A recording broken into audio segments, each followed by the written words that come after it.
We are live. 12 midnight, exactly. 12 midnight, Tuesday.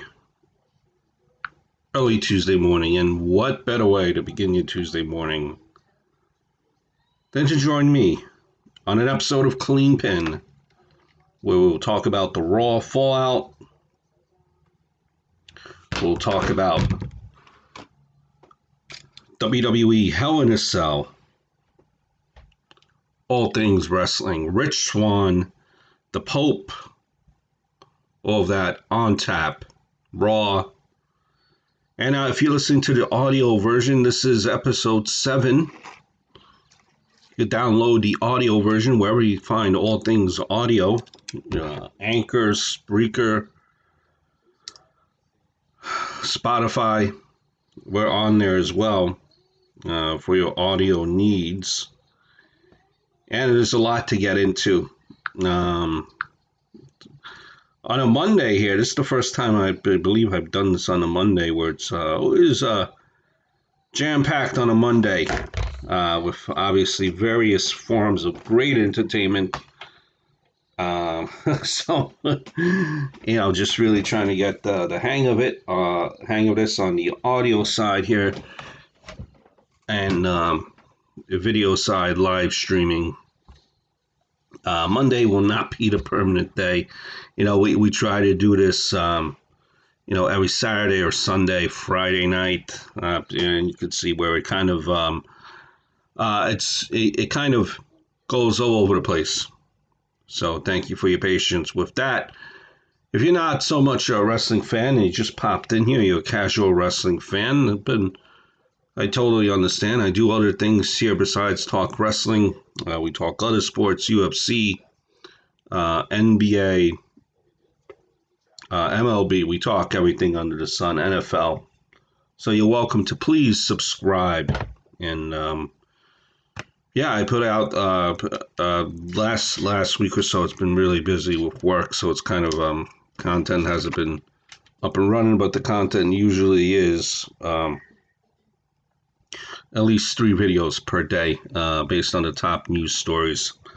So anyway, where do you begin? Just a couple of thoughts from the pay-per-view last night, in no particular order. The pay-per-view, let's turn this off here that we can put it next to each other. The pay-per-view, first up, they opened it up with Roman Reigns and Jey Uso. This match, did it really... This match was... it's great storytelling. Great storytelling. Did it really need the cell?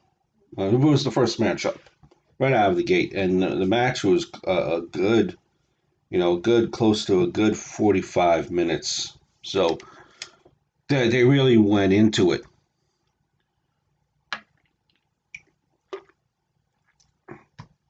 Now, did they need the full 45 minutes to accomplish what they needed to accomplish there?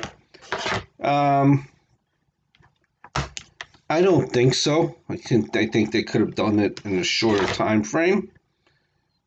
But considering that there weren't a lot of matches on the card per se, I think it was fine. Fine them going, a good 45 minutes.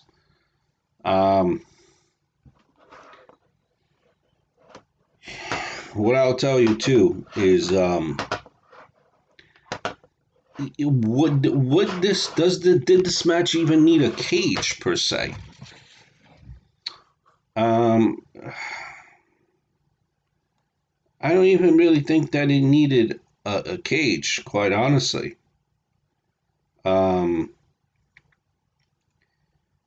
This match was all about the storytelling.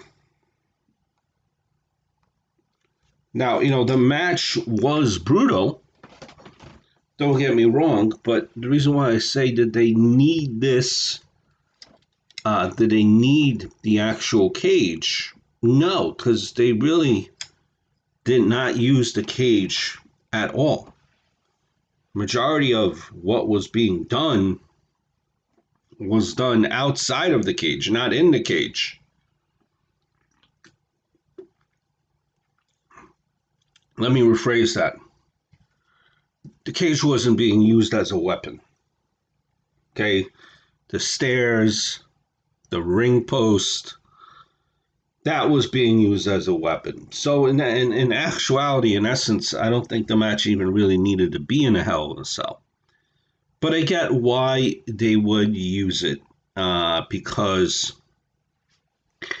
it's significant. The significance of it. It's listen that some serious shit's gonna go down. This is a serious rivalry. This is the only way to settle this is in a steel cage and an I Quit match. A steel cage in a I Quit match. That's another part of the reason why I say that cage wasn't really necessary, because you already had the I Quit stipulation, I Quit match stipulation. Now, be that as it may, there really wasn't even all that much wrestling in it. It was all about the psychology, the storytelling, and it was good. And it was good. And just like in life, sometimes you hear these situations where, and it played out in the ring, where they can't get to you. The person perpetrating a crime cannot get to you. They try and they try to hurt you, and then they realize that they cannot physically. That you keep on coming, that you're resistant, and like that you don't try, that you want to, that you don't care, you don't want to stay down, you're going to keep on trying. So he cannot break your spirit. Roman Reigns wasn't able to break Jey Uso's spirit, but he broke Jey Uso's heart when Jey Uso finally came to and he seen that his brother was being choked out. And he said, I quit, did Jey, because he did not want to see his brother being hurt. Beautiful story, beautiful lesson being told.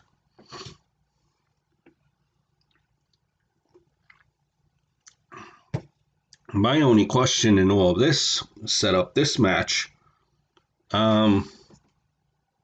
was why didn't just Jimmy I don't know, keep on kicking, do like a punt to Roman Reigns' head, or get like a steel chair, or get a strap that they were using prior. Why was Jimmy in such? Why was Jimmy not able to just do that real quick? That I'm sure would have broken the hold that Roman Reigns had on his brother.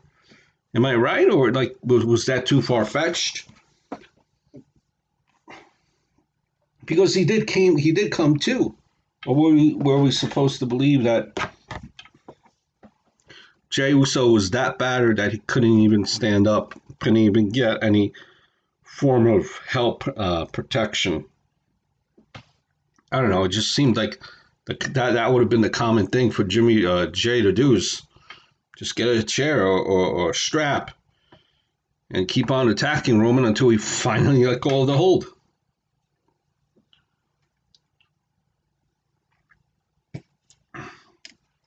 But now it will be interesting to see where this does go. Where does this go? I think you're going to have a scenario unfold where where Jimmy is kind of the reluctant member of where those are both reluctant members of a Reigns Army faction that is centered or in where Roman Reigns and where the Usos would be Roman Reigns' henchmen. So I could see that the next step developing. I'm sure you guys see that how that develops on SmackDown. Next match that next thing I wanted to talk about in the Hell in the Cell pay-per-view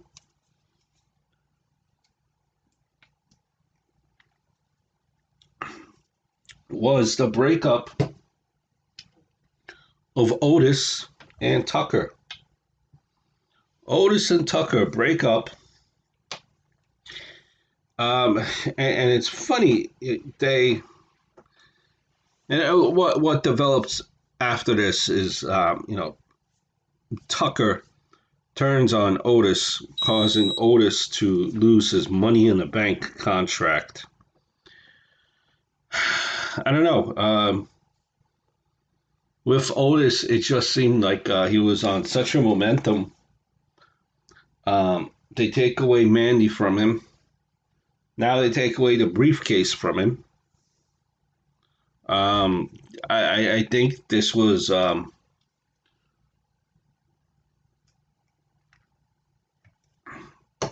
don't know. It's tough to say. To me, it seems like they were going the WWE, where they were going full steam ahead with a. I'm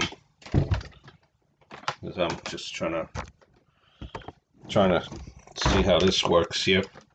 I like to sometimes just stand around and fling the microphone and just participate. Yeah. Anyway, so and I'm thinking to myself now, yeah, I mean Otis has lost Mandy. He's now lost the briefcase. It seems like the WWE was trying to go one place with him at one point, and then they decided to take a little pull over to the rest stop, and now he just does not seem to be on any type of momentum at all. And now there are many people that lost the briefcase and that have gone on to do to greater heights, but this is a little bit of a different situation where the guy Otis was bribed out of a briefcase. I don't know, like Otis and Tucker on two different brands. So now you have Tucker turning his back on Otis, but they're on two separate brands. So are they going to feud with each other? You just did a draft, and you always go out of your way to say that the draft is very important. So what happens now?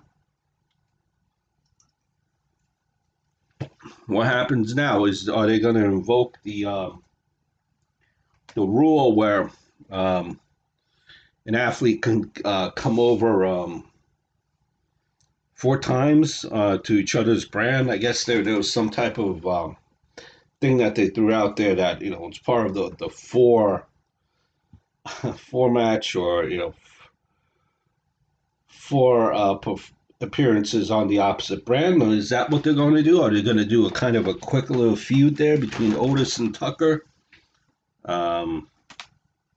Even though they're on different brands, I guess. I mean, I could see that happening. Sure, why not? And I worry about between Otis and Tucker. I probably tell you that I'm worrying about Tucker the most. He really, all his identity is being Otis's partner, and Otis was had that Mandy Rose storyline, and he was being pushed pretty hard, pretty quickly for a short time frame there. And Tucker, he would always be in the forefront, and the only thing we know about Tucker is that he's Otis's partner. So I wonder where this is going to lead for Tucker, and I hope it leads for good things, and Tucker is not just washed away or forgotten about, right? So I hope that is definitely the case where they, where they try to repackage him. That way, people know who Tucker is, and not just know him as,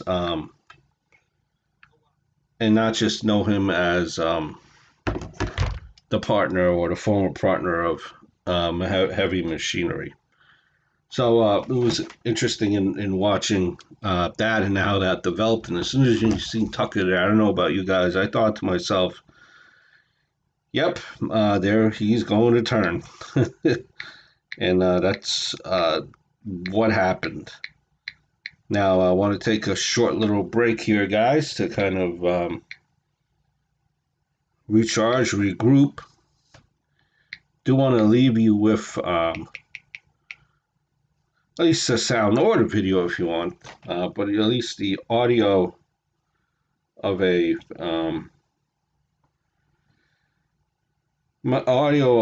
match or commentary, um, or just a video, a topic in general that I went into on my wrestling videos. And again, I talk about all things wrestling, so please give this a like. It would really, really mean a lot to me, guys. And let me pull out a little old school smart chat WWE.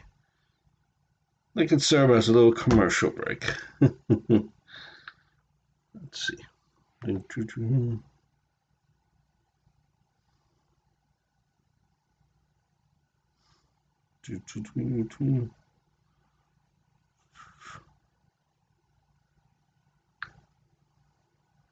Let's see.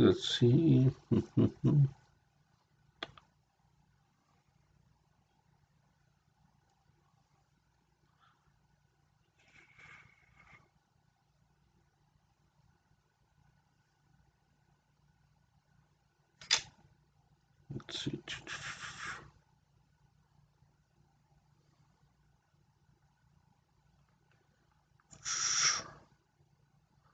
All right, guys, we're going to take a short brief here. I can't find the clip, but we'll take a short brief here. Let's see. See if I can find it here.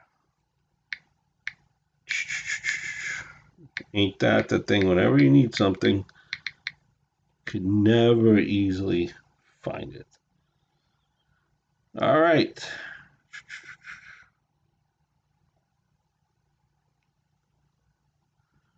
Video clip at the time was HBK asked to return to the Royal Rumble. This is from 4 years ago. So I'll be right back, guys. Podcast with guests at that time being Chris Jericho. Ric Flair mentioned that Vince McMahon made a big money offer to Shawn Michaels to come out of retirement to work the 30-man Royal Rumble.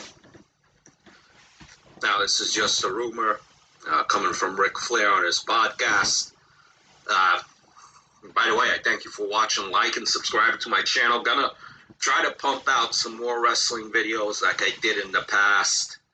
Because at the end of the day, wrestling, I love it. No matter how dull and boring it is, I still love it, man. Still gonna do all the other sports videos as well. But just my thoughts on that. Personally, while I want him to honor his word and stay retired, but that fanboy part of me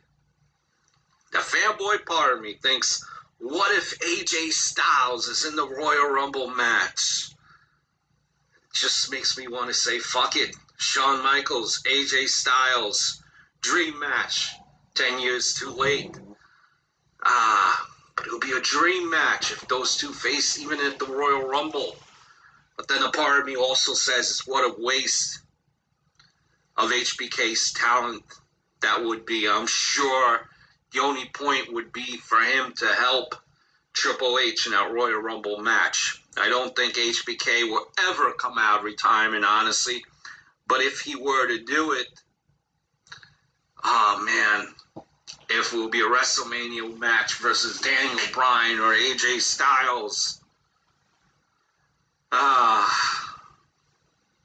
that fanboy right of me, that fanboy in me. But if that ever were to happen, he better show up in HBK gear and not no fucking cowboy boots, jeans, and a fucking t-shirt. But then at the end of the day, what it comes down to is you start using the talent right, and you won't have to ask him to come back. There's plenty of good wrestlers there, especially at NXT. Utilize what you have and just do it right. So no, the Shawn Michaels, though that little bit of fanboy wants to see it, but I know he's way past his prime and just way too old to be wrestling at this point. Until next time.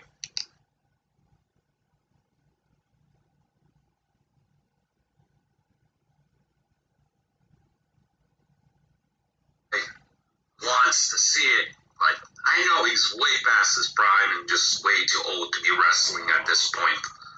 Until next time.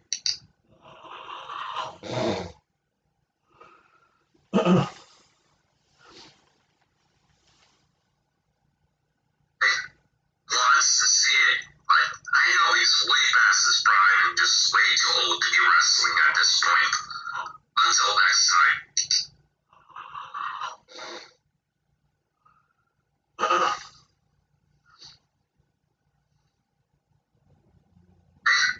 Wants to see it, but I know he's way past his prime and just way too old to be wrestling at this point.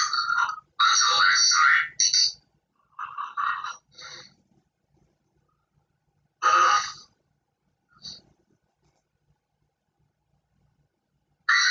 Wants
Sorry for the little delay there, but we're back into. Um,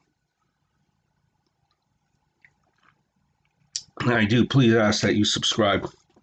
Just a couple of other things that I wanted to chat. So we heard about the Otis and Roman Reigns from the Hell in a Cell pay per view. Do want to also, um, you know, Sasha Banks finally winning the matchup, um, defeating Bailey, ending her reign, which is something in itself, something that should be taken as a good, great accolade. Um,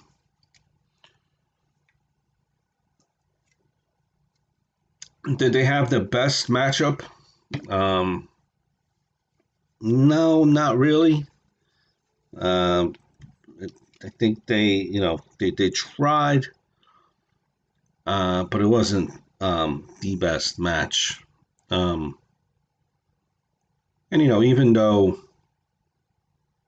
I still think this feud continues, even though when you look at the circumstances, you figure Hell in the Cell would be the end of a feud, and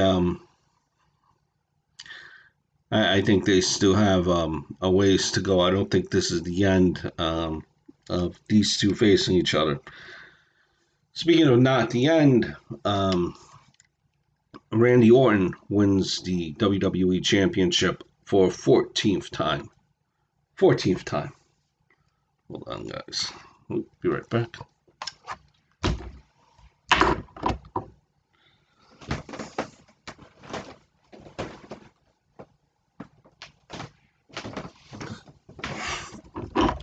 A 14th time. Now, I think this was needed. Like I've been saying here for a couple of weeks. I think that where this is leading towards is Randy Orton keeping the title and just holding it until you're ready to see until you're going to be ready to see Edge. And I think where it's going to lead is you're going to have Edge. Remember who came back but tore his triceps. I think this is leading towards Edge. Edge, Randy Orton, yell again, this time for all the marbles for a championship. And I think you're going to see Edge with the title one last time there. I think that's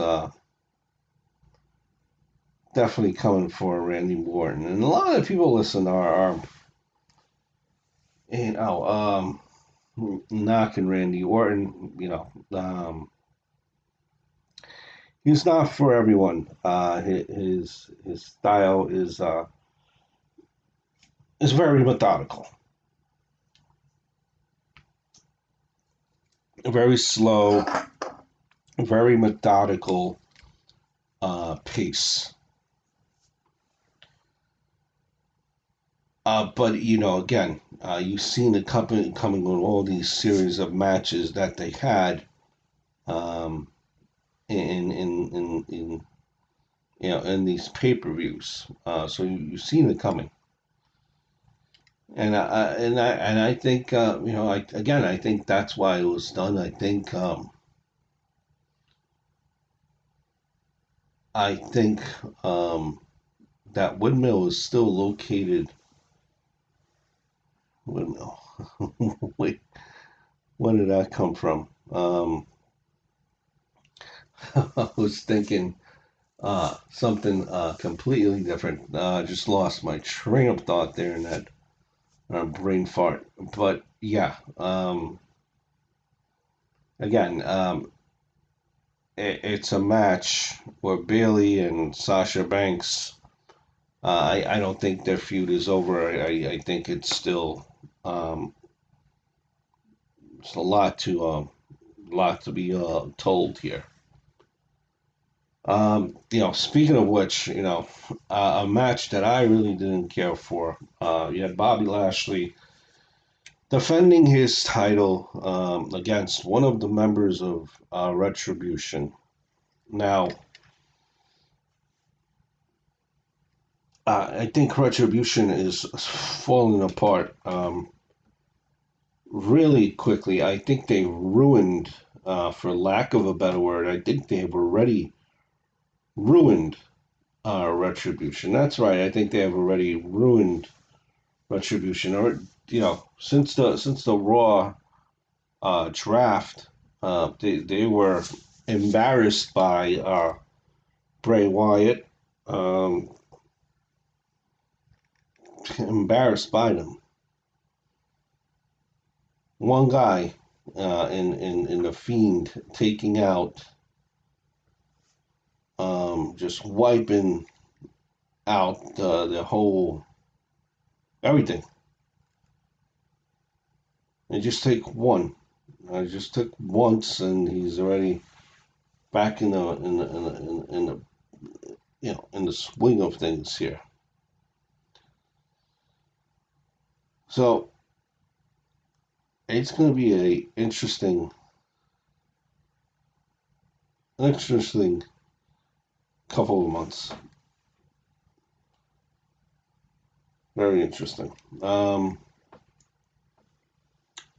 You know, it's going to be interesting the next couple of months because they have to kind of what could they do to salvage Retribution after being made to look like a punk um, by the Fiend. They've been also going after the Hurt Business, and they've been getting the short end of the stick too. So I don't really know where this is going towards Retribution.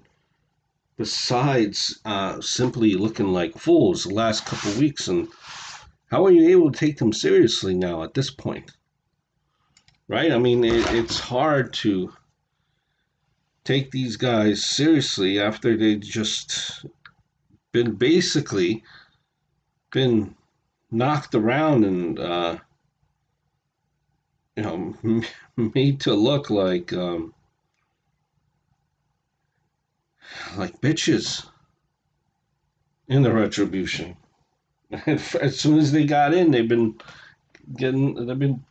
crap has been knocked out of them, and it's just a whole weird situation. Them feuding against the Hurt Business, none of them are faces. It's just a weird situation. Weird, weird pairing, weird matchup. Now, let me give you guys another video here. This is all found on Smart Chat. You could easily subscribe. It would mean a lot. Taking a quick little break here. Leo Rush and Bobby Lashley pairing. I will have you guys take a listen to that. But again, the whole point of Retribution, is it too little too late? They've been already made to look like complete jobbers. And how could anyone take this group seriously, or how could anyone even be afraid of them? And I think that's what the point was. We were supposed to be afraid of Retribution. Retribution lately, has been more of a comedy act more than anything. Here's Leo Rush and Bobby Lashley.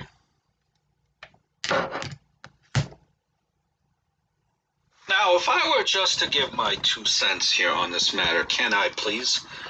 And I want to talk about the new pairing, the new combination of Lilo Rush and Bobby Lashley. And I think when I look at Lashley, I think it's great to see him have a manager. Lashley, my skills are not the best, but then again, who has great mic skills, right? Currently, a handful of people. It's like the whole roster. So this is a help, okay? Where he doesn't have to worry about talking. All that he has to do is just look scary, intimidating, right? A la Brock Lesnar. Now, would you maybe put in a different manager? I mean, Then Lilo Rush. I mean, if you think about it, Lilo managers, majority of these managers are supposed to like talk crap, right? And be a crap talker. Would you take a guy the size of Lilo Rush seriously? I mean, suspension of disbelief, right? Like if this guy was walking up to you on the street, like, come on, who is this guy? Kidding me? I mean, not taking anything away from him. Because if you ever seen some of the matches that he has with Ricochet on the Indies, for example, wow, phenomenal guy. This guy could go. But I don't know if I'm like, so excited about seeing Lilo Rush as a manager. Now he definitely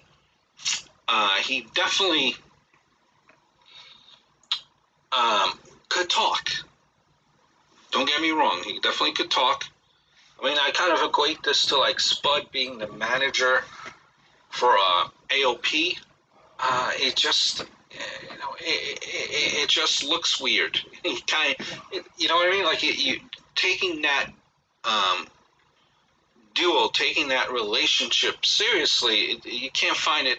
Like you can't take it seriously all that much. But I think what this also does.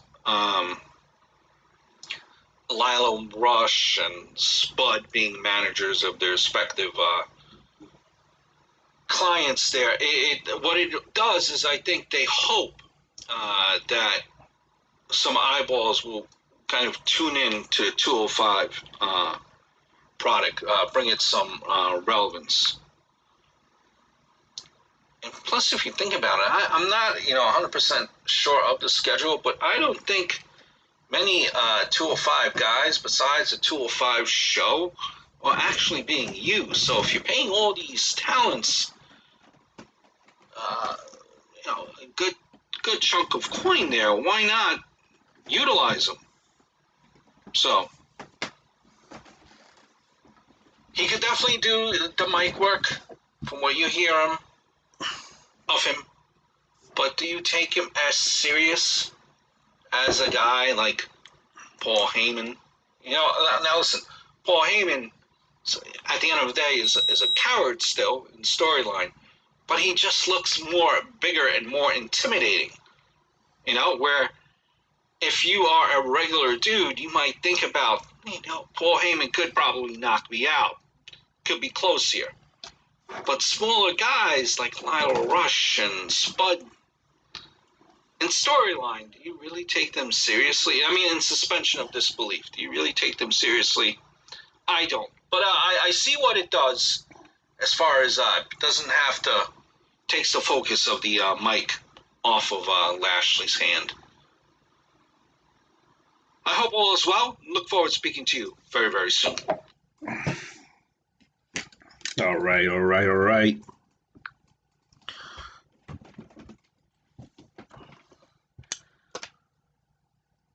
We can move on from Hell in a Cell pay-per-view here. That's we're approaching the 40-minute mark. I think this is a very fair statement to make, and the pay-per-views have been generally the last couple of pay-per-views WWE has had. They've been good pay-per-views. I've enjoyed them. This Hell in a Cell pay-per-view, if I'm giving it a grade or a rating, I think this was about a 7. It was the Jey Uso Roman Reigns. It kept me in it. Do I think that we needed a full 45 minutes? Probably not. But that kept me in it. It was a good storytelling. It was it was a good pay-per-view. It was a good pay-per-view. No, another thing, just to kind of jump back in there too. Drew McIntyre, um, no, he was the COVID champion. Um, he had the title for a good while. A good while. Um, did he have any memorable feuds? The only really only substantial feud that he had was against Randy Orton.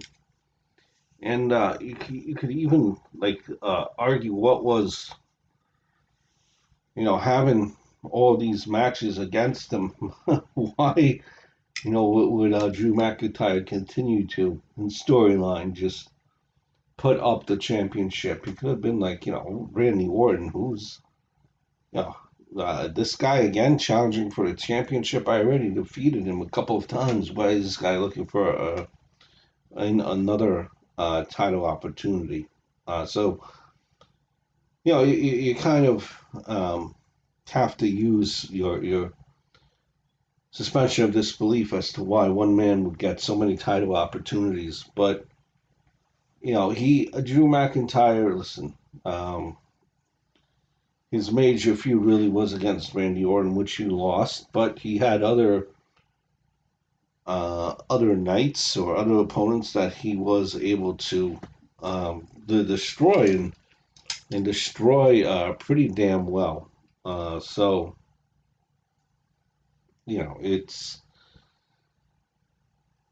it is what it is. It is what it is. But he his reign wasn't where it was forgettable. It's just kind of, I think, it will be remembered. And we will never know really, how over, if at all, Drew McIntyre was really, how over he would have been as far as a WWE champion if there was a crowd. I know you're going to tell me, well, we have Thunderdome now. That's that's different. That's really not a crowd, and it come to as you see as well, the noise is pumped in, so it's a different era. But at the end of the day, I think Drew McIntyre could hold his head up high and say that he had a good reign. I think he had a very good reign. Now, going into Raw today, again, I'm liking what they're doing with Alexa Bliss. Alexa Bliss has been, hurt. She's had some concussions, so having her do this pairing with, and you still have to let it have to have some time to develop to see how this plays out. But the pairing with Bray Wyatt, it's odd, and I like it. I was shocked to hear and remember that, and I think this might potentially look bad, and I hope it does not come back where they have to do this, because it just kind of, I don't know, kills the credibility of the storyline. Like, kind of. Now I know, listen, the year 2020 and printers and fax machines are all archaic, and who has them. But you know, I was going somewhere with this. Where was I going with this? Ah, yes, so I mean, you would, never know how over Drew McIntyre really was. But it's a championship that he could still hang his head on, and be proud of what he accomplished. Speaking of it being a different era, um, different time and place, Rich Swann did become the NWA, not the NWA, but the TNA World's Heavyweight Championship. I mean, listen, considering what Rich Swann was here when he was in the WWE, you're, and even he was here for a short time. You're just truly stunned. I am that Rich Swann is the world's heavyweight champion. Does he strike me when you look at him as being a world's heavyweight champion? No, and that's nothing wrong with that. Again, some of the greatest talents in the world necessarily did not have a strap like your Intercontinental title back in the day. They would just fight until eventually they get a title shot or title opportunity the right way, not where nowadays where whoever returns gets a title shot right away. Just that just not just happen that way. But listen, TNA, they're trying something different.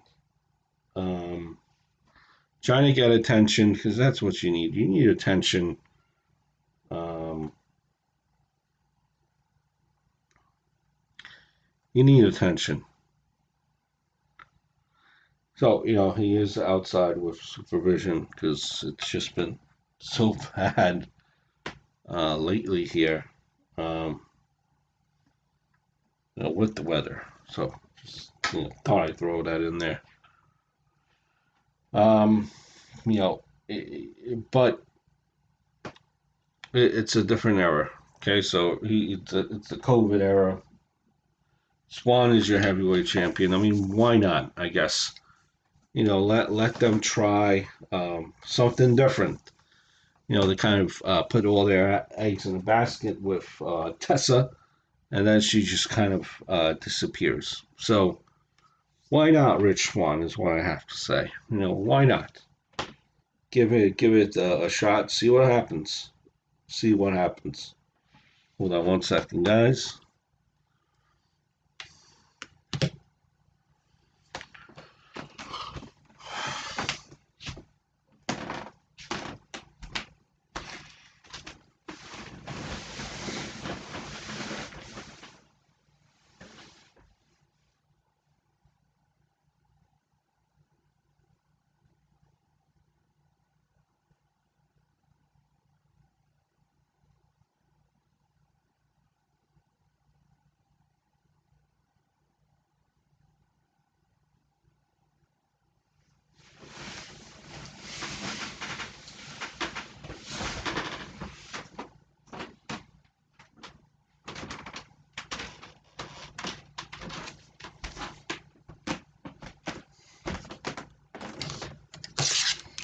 So I was talking about Alexa Bliss. I like what she's doing, and I got sidetracked there, and I completely missed telling the rest of the point. I like what they're doing with Alexa Bliss in the Firefly Funhouse. They're taking their time with it and developing it. Um,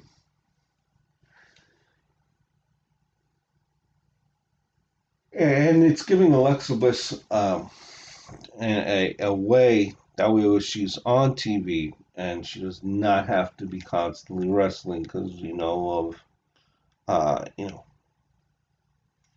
the concussion history that she's had. So this is giving her an opportunity to be in the ring, but not on a weekly basis, which I think is exactly what she needs, and that's fine, and there's nothing wrong with that. Um, one thing that I do have a problem with in closing, as we close this episode here of Clean Pin, is the Pope being new TV champion. I believe it was TV champion that he became. The Pope, listen, yes, that Pope, D'Angelo De Niro, if you remember him from WWE days. This is what I don't understand. And WWE or even AEW has said that they want to be different, that they're going to be different. But yet, these poor people um, just just can't do it. So they figure that this situation is only going to get worse and not better. And with that being said, people are home, and you have a video where Alexa Bliss is saying that she gave arsenic in a soup, and they're insinuating, they're alluding death, which is amazing that they're doing that. But listen, it's a good thing. She's keeping herself occupied and on TV. So that's it, guys. Another edition of Clean Pin. I hope you enjoyed it. Two things. Well, two things here. And I'm just all over the place. See, I need to get, I need to have my notes.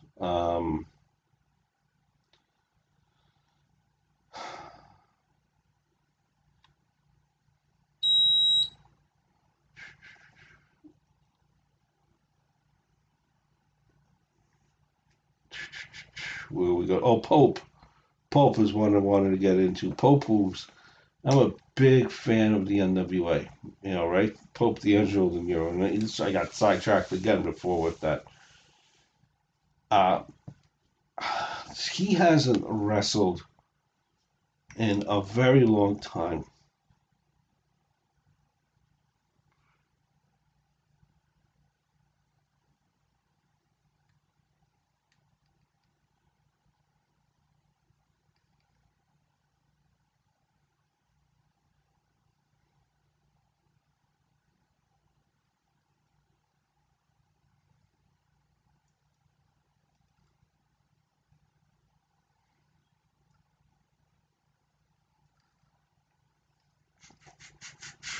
Yep, yep. So, yeah, the Pope not wrestling for a very long time. All of a sudden, comes back, puts on his wrestling gear, wins the championship of the NWA. Does not make any sense to me.